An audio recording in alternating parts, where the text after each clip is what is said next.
Boa noite, senhores, que a paz de Deus esteja com todos vocês. Vou dar continuidade ao vídeo anterior sobre o fim dos tempos. Dessa vez eu vou falar sobre aquele parênteses que eu havia dito que abriria sobre o povo de Israel. Vou explicar aqui algumas coisas, tá? Então vamos lá. O primeiro ponto que eu quero trazer aqui da Bíblia é que a Bíblia fala assim: céus e terras passarão, mas a minha palavra não. Por que eu quero dizer isso? A terra mudou. Quando fala céus, é o mundo espiritual. Quando fala terra, passarão, terra é o mundo material. Mas a minha palavra não. A palavra é Cristo. Cristo é imutável, porque Ele é o alfa e o ômega. Ele mantém a história, tanto dos seres celestes, quanto dos seres materiais e posteriormente celestes, porque a nossa destinação final ela é espiritual, não é material, salvo para besta e falso profeta, que vão ser jogados vivos nesse corpo aqui no lago de fogo, que é a segunda morte. Beleza? E o que mudou no céu, por exemplo, no mundo espiritual? Mudou um monte de coisa. No primeiro momento, Satanás ele se rebelou contra Deus no céu. Isso era permitido. O céu que Deus promete pra gente lá no futuro, pós essa vida aqui, se nós formos firmes e fiéis até o fim, é um céu que não vai entrar em iniquidade. Então o céu já entrou em iniquidade? Já teve uma manifestação que desagradou a Deus? Já, na queda de Satanás. Por que Satanás caiu sendo que ele era perfeito? Porque a perfeição dele é abaixo da perfeição de Deus. Deus ele manifesta a perfeição nos seus 7 espíritos. 7 significa perfeição. E aí abre um parênteses, lembra daquela passagemzinha, né? Perdoa seu irmão 70 vezes 7? Aí 7 vezes 7 dá X, tal. Não tem nada a ver com isso daí. 70 significa uma geração de vida. E 7 perfeição, ou seja, perdoa seu irmão a vida inteira com perfeição. A sua vida toda. É isso que significa. Tá, é a linguagem bíblica. Enfim, a Bíblia é cheia de números, né? Então o céu ele mudou. E aí Satanás ele caiu, sabendo que a perfeição, mesmo ele sendo perfeito, havia a possibilidade de se encurvar perante a perfeição de Deus. O que eu estou falando se encurvar aqui é no erro, tá? É no pecado. Ele invejou a Deus, tá? Ele traiu a Deus. E prova também que há esse tipo de queda, as pedras afogueadas têm muito a ver talvez com o poder de Deus. Por que eu falo isso daí? Que vale ressaltar aqui o que aconteceu com Isaías. Isaías tinha suas iniquidades, porque ele falava palavras que não agradavam a Deus.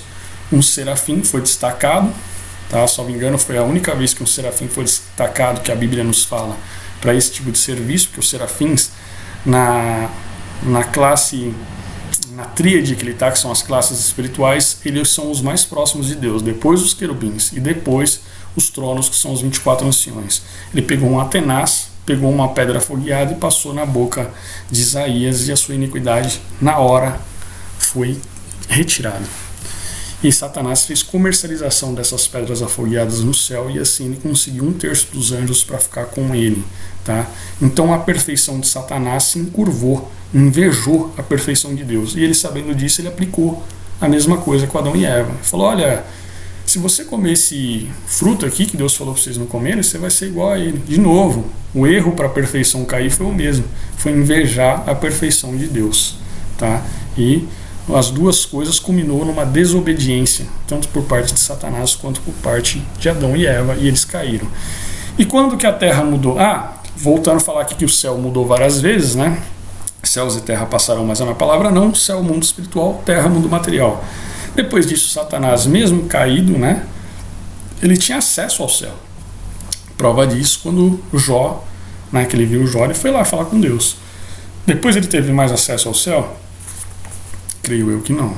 As coisas foram mudando. Depois o Senhor Jesus ele teve poder sobre o inferno e a morte. Quando ele venceu, ele morreu, ressuscitou ao 3º dia, e ele fala que foi-lhe dado todo o poder sobre as almas, né? Então veja que a palavra personificada de Deus, segundo o que a Bíblia não fala, né? Com a licença de Deus aqui eu sugiro nesse bate-papo que houve mais uma mudança espiritual, porque a palavra ela ganhou autonomia para agir com as almas, tá? E aí depois ainda tem uma promessa de Deus que no céu posterior, né, que haverá ainda mais uma mudança, que é quando os escolhidos vencerem e entrarem no céu. Então vai ser essa última mudança, né, que a Bíblia nos mostra, né, nos ensina, nos aduz, tá? Beleza, dado essa introdução, pô, já foi aí quase 5 minutos desses assuntos, vamos falar aqui do homem, né? Então, quando que o mundo material mudou também? Então vamos lá, o homem inicialmente ele era perfeito, caiu, a explicação que eu já dei, passou a ser imperfeito, mudança material, céus e terra passarão. Nesse primeiro momento também teve uma questão do mundo espiritual, tá? O céu, quando eu falo céu, é o mundo espiritual inteiro, tanto Deus e seus anjos quanto Satanás e seus anjos. Detalhe, Satanás e seus anjos não vivem no inferno, eles vivem na terra. Eles foram lançados na terra, não no inferno. O inferno é um local temporário. Ninguém é destinado ao inferno como destino final. Tá? Porque o que a Bíblia fala lá em Apocalipse? Né? Que no julgamento final foi aberto 2 livros, um deles era o da vida, né? Foram abertos os livros, perdão, um deles era o da vida, e o mar deu os seus mortos, e o inferno deu os seus mortos para serem julgados. Se há julgamento pós, né, a passagem pelo inferno, significa que no julgamento você pode ser condenado ou absolvido. Portanto, o inferno não é a destinação final. E prova disso que no próprio texto do Apocalipse está escrito que o inferno e a morte foram lançados no lago de fogo, que o lago de fogo é a segunda morte e não o inferno. Beleza? Dado todas essas explicações, esse conglomerado de informações, os anjos eles poderiam se materializar, ter relações sexuais com as mulheres, filhas de homens, e daí nasciam os gigantes que tinham um saber incrível. Vamos tratá-los aqui como Néfilins, tá? E os anjos materializados ensinaram muitas coisas para os homens. Esses anjos malignos, tá? Ensinaram muita coisa para os homens. De maneira que, quando chegou Noé, toda a criação de Deus pensava continuamente em coisas ruins. Por isso que Deus determinou o dilúvio. Então nós temos que entender que o cenário era totalmente diferente do que nós temos no dia de hoje, o cenário espiritual. Então céus e terra passou. Eles passaram, né? Pós o dilúvio, porque os anjos eles foram proibidos de se materializar, tá? Hoje você só tem invocação, que é trazer para dentro de si. Eu invoco a Deus, né? Ou em outras religiões, vamos colocar assim, no mundo espiritual, você pode invocar, que é trazer para dentro de si, ou evocar, trazer para perto de si. Mas a materialização em si é só dos anjos por parte de Deus nos dias de hoje, tá? Que a gente vê os milagres. Satanás ele precisa de um corpo para agir, por isso ele precisa possuir alguém. Tudo bem? Dado toda essa introdução, gente, toda essa explicação, o que aconteceu? Noé, ele foi escolhido, tá? E aí vale lembrar, o Éden, eu creio que o Éden ele estava na Turquia. Tá? Alguns estudiosos que eles afirmam veementemente que estava no Iraque, por conta dos rios que estão descritos na Bíblia. Eu acredito, e esses rios também passavam por territórios que hoje é a Turquia atual. Por que eu acredito que é a Turquia?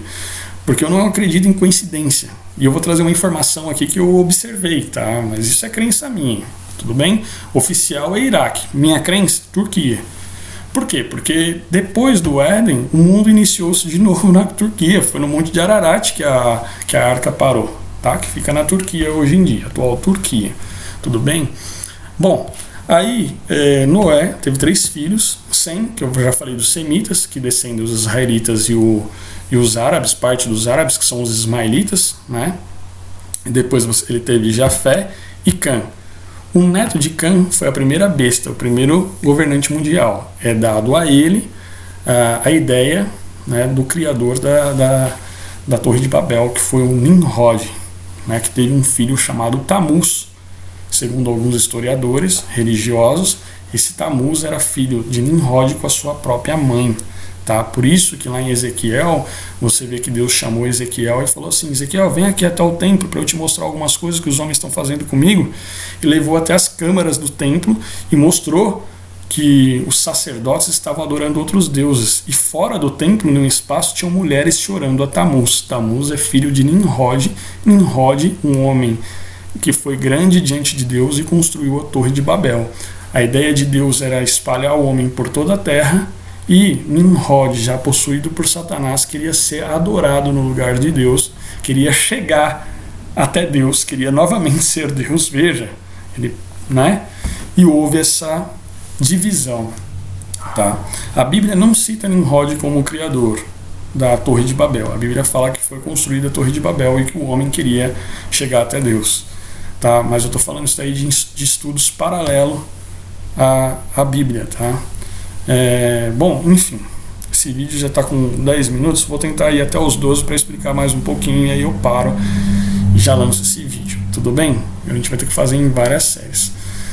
Então Deus, o que ele fez? Ele separou o homem por línguas, para que o homem não cumprisse aquele intento, ele não se irasse e tivesse que acabar com aqueles homens também.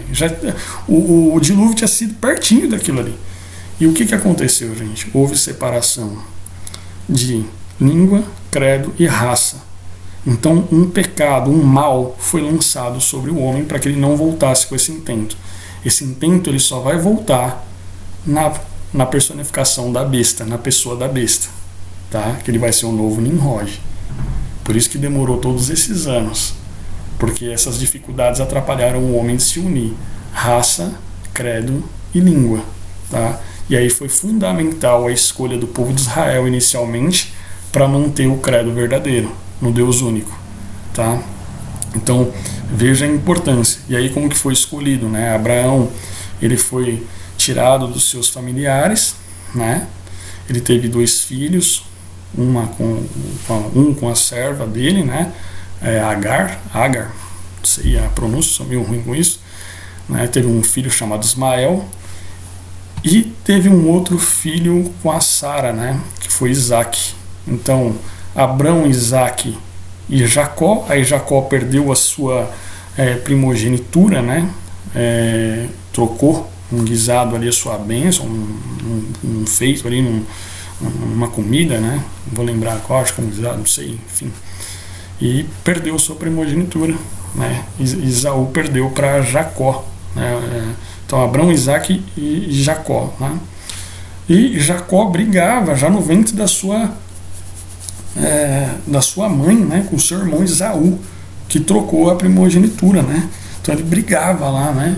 Inclusive ela até perguntou para Deus, falou: Senhor, eu estou sentindo aqui alguma coisa, né? Aí o Senhor respondeu para ela, falou assim: olha, para a esposa de Isaac, dentro do seu ventre tem 2 grandes nações e elas já guerreiam entre si. Essas 2 grandes nações são os árabes hoje, tá? E os judeus, os israelenses, né? Então Esaú depois perdeu sua primogenitura, né? E Israel assumiu a bênção. E Esaú foi casar com quem? Com a filha do seu tio Ismael, tá? Que foi filho de Abraão, filha do seu tio, né? Então ele casou com sua prima, sua meia-prima, tá? Então da descendência de Ismael e Esaú surgiram os ismaelitas, que são os árabes.